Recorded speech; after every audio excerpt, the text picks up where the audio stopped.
Hi, friends. Today we're going to look at the classic Dr. Seuss book called Horton Hatches the Egg. Sighed Maisie, I'm a lazy bird hatching an egg. I'm tired and I'm bored, and I've kinks in my leg from sitting, just sitting here day after day. It's work, how I hate it. I'd much rather play. I take a vacation, fly off for a rest, if I could find someone to stay on my nest. If I could find someone, I'd fly away free. Then Horton the elephant passed by her tree. Hello, called the lazy bird, smiling her best. You've nothing to do, and I do need a rest. Would you like to sit on the egg in my nest? The elephant laughed. Why, of all the silly things, I haven't feathers and I haven't wings. Me on your egg? Why, that doesn't make sense. Your egg is so small, ma'am, and I'm so immense. Tut, tut, answered Maisie. I know you're not small, but I'm sure you can do it. No trouble at all. Just sit on it softly. You're gentle and kind. Come, be a good fellow. I know you won't mind. I can't, said the elephant. Please, begged the bird. I won't be gone long, sir. I give you my word. I'll hurry right back. Why, I'll never be missed. Very well, said the elephant, since you insist. You want a vacation, go fly off and take it. I'll sit on your egg and I'll try not to break it. I'll stay and be faithful. I mean what I say. Toodaloo, sang out Maisie and fluttered away. The first thing to do, murmured Horton. Let's see. The first thing to do is to prop up this tree and make it much stronger. That has to be done. Before I get on it, I must weigh a ton. Then, carefully, tenderly, gently he crept up the trunk to the nest where the little egg slept. Then Horton Elephant smiled. Now that's that. And he sat, and he sat, and he sat, and he sat. And he sat all that day, and he kept the egg warm. And he sat all that night through a terrible storm. It poured and it lightened, it thundered, it rumbled. This isn't much fun, the poor elephant grumbled. I wish he'd come back, 'cause I'm cold and I'm wet. I hope that Maisie bird doesn't forget. But Maisie, by this time, was far beyond reach, enjoying the sunshine way off in Palm Beach, and having such fun, such a wonderful rest, decided she'd never go back to her nest. So Horton kept sitting there day after day, and soon it was autumn. The leaves blew away, and then came the winter, the snow and the sleet, and icicles hung from his trunk and his feet.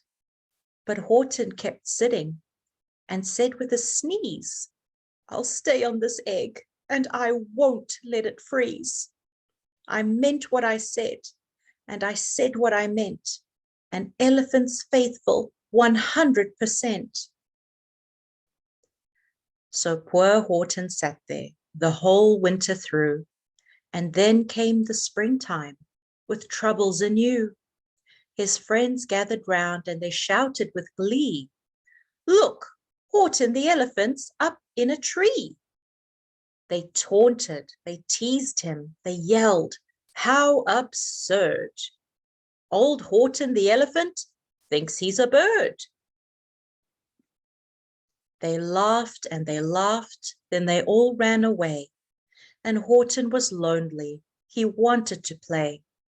But he sat on the egg and continued to say, I meant what I said, and I said what I meant. An elephant's faithful, 100%. No matter what happens, this egg must be tended. But poor Horton's troubles were far, far from ended. For while Horton sat there, so faithful, so kind, 3 hunters came sneaking up softly behind. He heard the men's footsteps. He turned with a start. 3 rifles were aiming right straight at his heart. Did he run? He did not. Horton stayed on that nest. He held his head high and he threw out his chest. And he looked at the hunters as much as to say, shoot if you must, but I won't run away. I meant what I said, and I said what I meant. An elephant's faithful, 100%.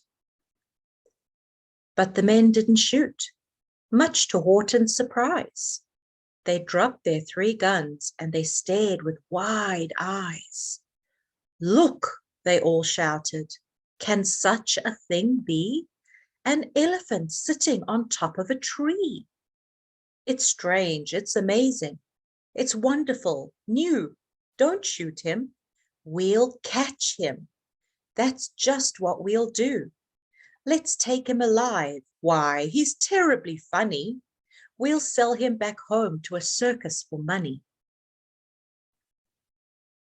And the first thing he knew, they had built a big wagon with ropes on the front for the pullers to drag on. They dug up his tree and they put it inside, with Horton so sad he practically cried. We're off, the men shouted, and off they all went, with Horton unhappy, 100%. Up out of the jungle, up into the sky, up over the mountains 10,000 feet high. Then down, down the mountains and down to the sea went the cart with the elephant, egg, nest, and tree. Then out of the wagon and onto a ship, out over the ocean, and ooh, what a trip! Rolling and tossing and splashing with spray. And Horton said day after day after day, I meant what I said, and I said what I meant. But oh, I am seasick 100%. After bobbing around for 2 weeks like a cork, they landed at last in the town of New York. All ashore, the men shouted, and down with a lurch went Horton the elephant, still on his perch. Tied onto a board that could just scarcely hold him.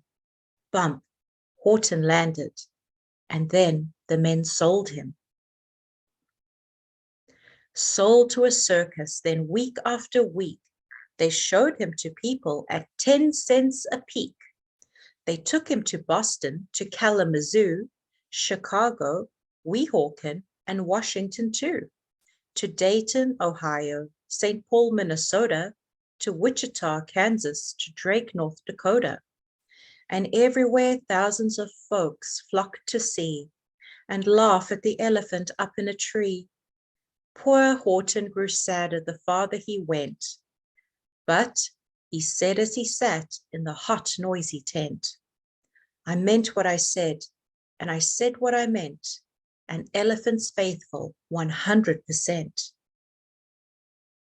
Then, one day, the circus show happened to reach a town way down south, not so far from Palm Beach, and dawdling along way up high in the sky, who of all people should chance to fly by but that old good-for-nothing bird, Runaway Maisie, still on vacation and still just as lazy.